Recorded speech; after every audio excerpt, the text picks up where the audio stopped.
Қайырлы күн, құрметті көрермен. Эфирде Energy Time, студияда Әдемі Сайлаубай. Жаз, аптап ыстық мезгілде теңізде шомылатын. Табиғат аясында отбасылық бас қосулар жасайтын. Достарымен кешкі серуенге шығатын немесе үйде салқындатқыштың астында демалатын ерекше мезгіл. Алайда халықты жарықпен және электр энергиясымен қамтамасыз ететін қызметкерлер үшін бұл жұмыстың қызған шағы. Ақтөбе қалалық электр желілері учаскелері мен облыс аудандары жоспар бойынша алдағы мезгілдерге дайындық жұмыстарына қызу кірісіп кетті. Бұл туралы толығырақ әріптесім Аяжан баяндайды. Қайырлы күн, құрметті тұтынушылар. Бүгін біз Қарғалы желілер учаскесіндеміз.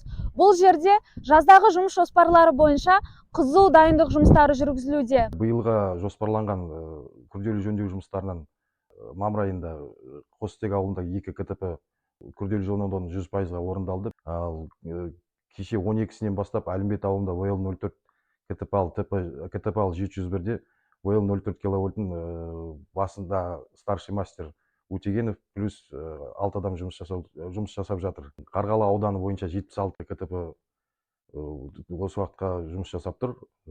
Және де келесі айға ВЛ-10 киловольт водозабор подстанция Бородиновкіден шығатын. Сонда 82 опора ауысады, 12 километр сым ауысады. Каргалинский өз. Қазіргі таңда Қарғалы аудандық электр желісі бөлімінде 41 адам жұмыс жасауда, штат бойынша 48 адам. Жалпы абоненттер саны 5043, жеке тұлға 273, заңды тұлға қазіргі таңға тіркелген. 9 подстанциясы бар, оның 2-і 3504, қалған 7-і 3510 киловольт.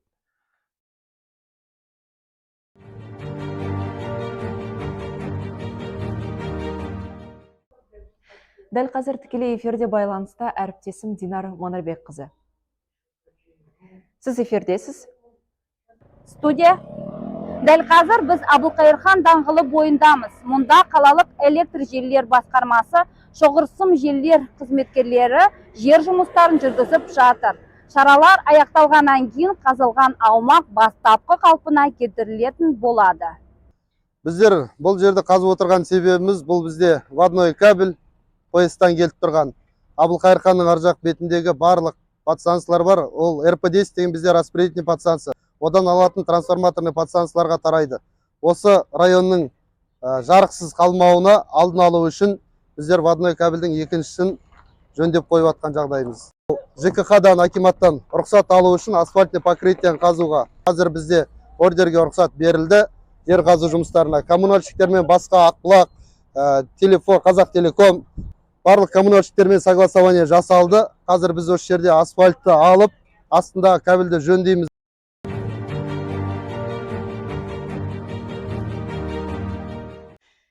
Осындай қарқынмен Хромтау ауданы электр желілері учаскесінің қызметкерлері де жоспар бойынша жұмыстар атқаруда. Температура бағанының жоғары көрсеткішіне қарамастан, қызметкерлер халықты жарықпен қамтамасыз ету үшін шаралар жасап жатыр. Бұл туралы толығырақ Хромтау ауданы электр желілері учаскесінің басшысы Амандық Ғаббасов мырза айтып берді. Биылғы жылға жоспарланған жұмыстары Хромтау электр жүйесінің бөлімі.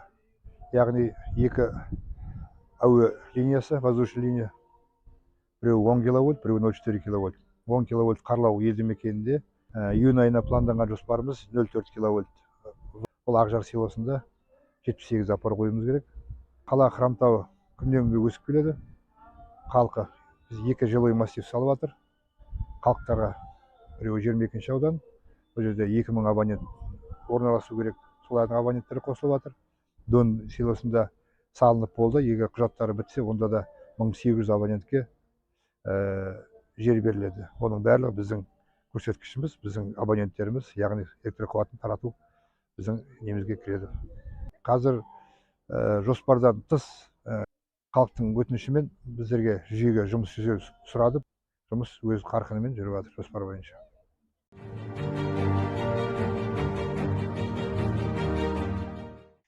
Мекеменің корпоративтік даму жоспары бойынша кәсіподақ ұйымы әкімшілікпен бірлесе отырып, компания қызметкерлерінің балаларына арнап мерекелік шара ұйымдастыруда.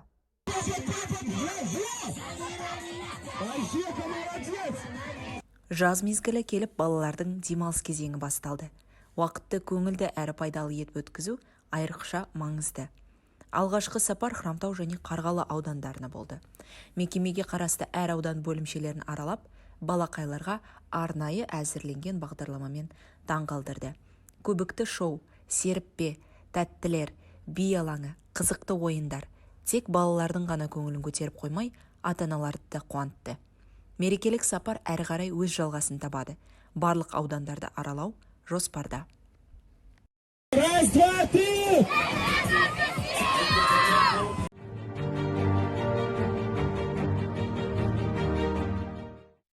Энергосистема жауапкершілігі шектеулі серіктестігінің электропатрулі үйде және тұрмыста қауіпсіздік ережелерін сақтаудың маңыздылығы жайлы естеріңізге салады.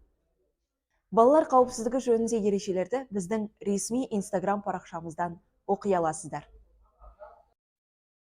Бұдан бөлек бізді басқа да әлеуметтік желілерден оқи алатындарыңызды еске саламыз. Бағдарламаның келесі шығарылымдарын жіберіп алмас үшін арнамызға тіркелуді ұмытпаңыздар. Үйден шығарда жарықты сөндіріп, электр тоғын ажыратыңыздар.